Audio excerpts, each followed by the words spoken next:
Are you paying with cash or card? In this video, we're going to talk about the different ways you can take payment at an artist alley.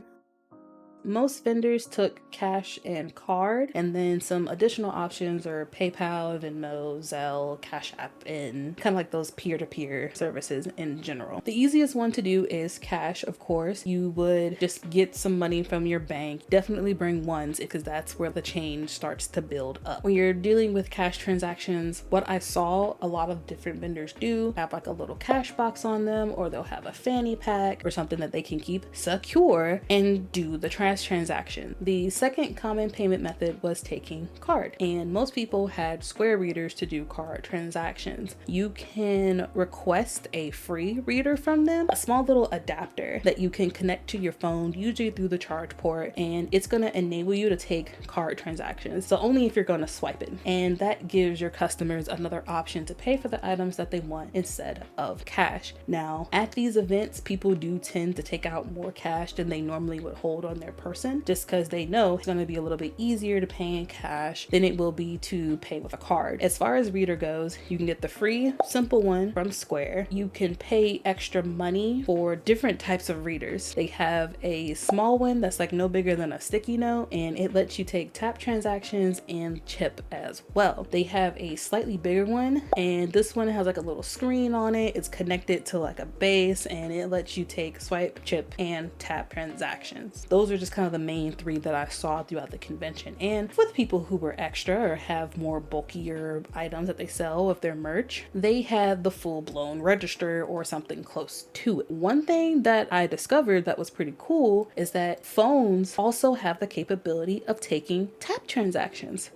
I did not know that. They'll just extend out their phone and be like, yeah, my phone does tap, and you're like, okay, and just tap the phone, and then boom. The third alternative that's a little less common is to offer PayPal, Venmo, Cash App, and those similar systems to take transactions. I know for a fact that PayPal and Venmo have little switch options that tell you, is this like a personal like friend to friend thing, or is this a transaction? So you have that option as well, which I think puts people under like a certain level of buyer protection when they pay for things that way. I didn't see any signs in particular that said that people offer it that way, but I have noticed that at smaller events where maybe someone doesn't have a card reader yet and they only take cash, and this just enables them to have another way to take payments from people. One thing to be mindful of is that all of these things need a working internet connection. If your phone service goes down, the local internet goes down, or the Wi-Fi disconnects, or the connection just gets really, really bad, you're not going to be able to use those transaction types, or you'll only be able to use cash. Throughout the entire weekend for the convention, the connection was pretty spotty all over the place. I don't think it had anything to do with the building itself, but more so that there's thousands upon thousands of people walking through the halls in this area, in another area, in the panels, in the photo op, in the celebrity area. You know, everyone's got their devices, their hotspots, and everything going on. It makes sense that the internet connections went to crap. Some people had hotspots to try to help mitigate that. Another alternative is to buy the convention center internet. Now, this is completely separate from MegaCon. They have no control over the distribution and access to the internet connection. This is specifically the Orange County Convention Center. If I am not mistaken, there were a few artists who had to pay for that internet just so that their devices could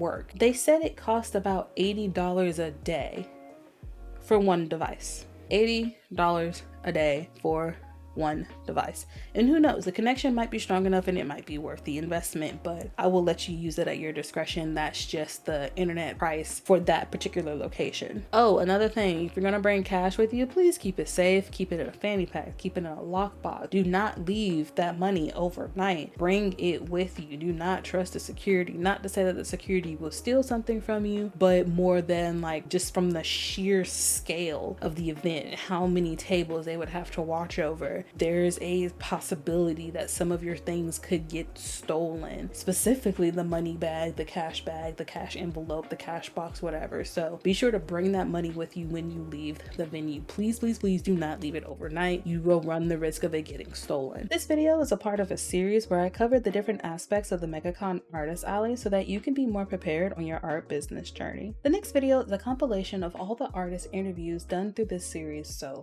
far. Be sure to subscribe and hit the bell to get notified when that video goes live.